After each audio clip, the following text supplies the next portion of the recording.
Bonjour, c'est KFM Électronique. Aujourd'hui, nous allons voir comment concevoir un système de radio, émission et réception, et comment calculer les composants, les inductances avec les capacités pour émettre sur une certaine fréquence et pour pouvoir bien sûr recevoir ce signal sur cette fréquence envoyée. Voilà comment ça fonctionne. J'appuie sur le bouton ici pour commander mon émetteur. Et à la réception, je vais donc entendre le signal sonore envoyé par ici, sans fil, juste à travers ces antennes.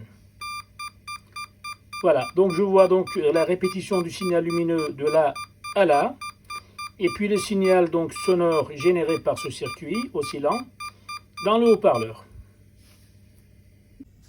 Nous allons voir maintenant ce signal sonore et lumineux sur l'oscilloscope. Voilà.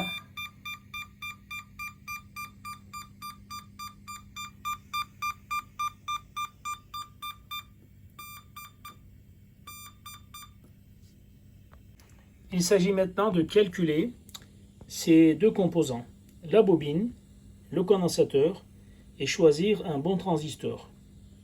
Voilà, du côté réception, j'ai ajouté un deuxième condensateur pour pouvoir justement donc régler de façon très fine la fréquence d'accord. Voilà, ensuite nous allons voir comment calculer ces composants. Une fois qu'on a choisi un, comment choisir la plage de l'autre pour pouvoir donc sélectionner la fréquence voulue. Quand on parle de radio, il y a forcément un côté émetteur et un côté récepteur. On émet un signal basse fréquence, donc sonore, ou un signal numérique, avec donc une antenne à travers un circuit donc accordé, et on reçoit ce signal par l'antenne et on règle notre fréquence de réception sur la même fréquence d'émission.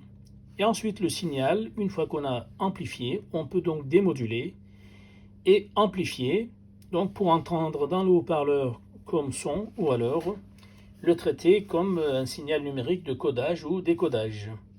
Voilà, la fréquence d'accord par contre entre les deux circuits, c'est donc la fréquence F0. La formule, donc vous la connaissez tous, c'est le filtre donc passe-bande. Donc à une certaine fréquence, on a donc oméga 0 égale 2pi f0, d'où et l'oméga 0 égale donc 1 sur c-oméga 0.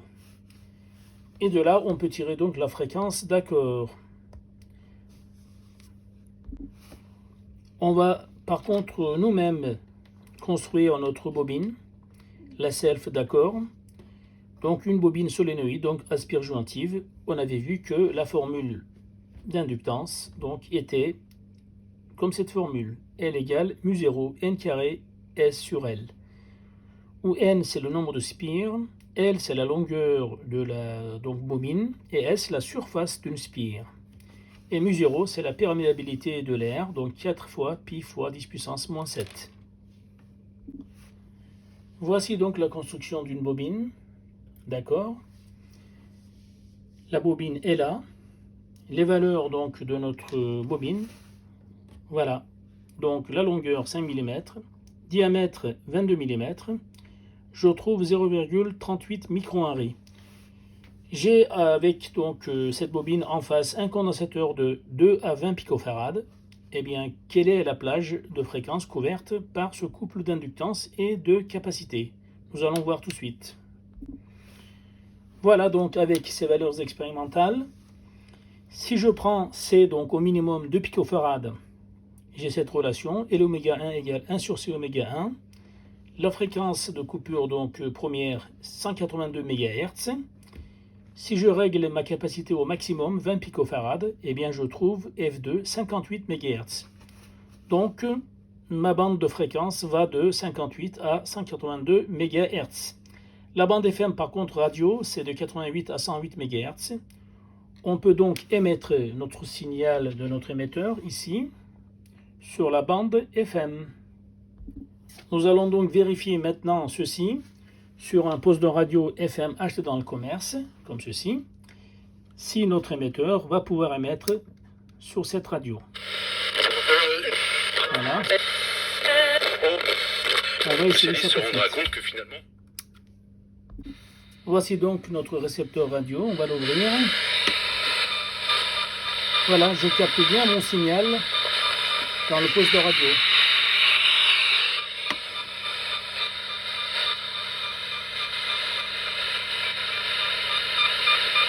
Voilà, là je règle la puissance.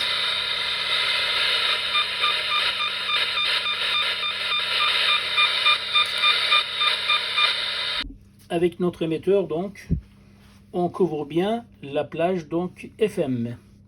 Ici donc notre essai a été concluant à peu près 108 MHz. Voilà, 108 MHz.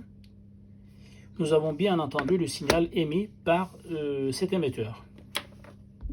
Voilà, on vient de voir qu'avec notre émetteur, on a pu émettre sur la bande FM et on a vérifié donc sur la radio donc classique 88 à 108 MHz.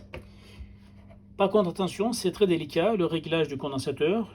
Je vous montrerai, si vous voulez, la prochaine fois donc comment affiner le réglage de ce condensateur.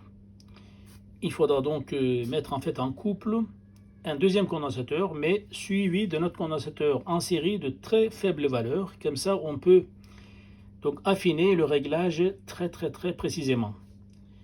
Voilà, donc notre système a bien marché, et ceci bien sûr grâce à un transistor donc haute fréquence très spécialisé ici, BF 199. C'est un transistor très utile pour la très haute fréquence.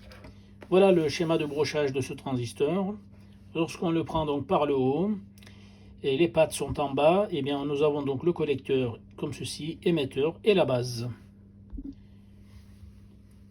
Le schéma complet de son montage, par contre, c'est la prochaine fois. Et bien s'il vous plaît, si cela vous a plu, likez notre vidéo et puis abonnez-vous, s'il vous plaît. Donc la prochaine fois, nous allons voir donc en détail la construction de ces deux montages. Comment émettre un signal bip bip bip et comment le recevoir. Donc tout en détail. À bientôt.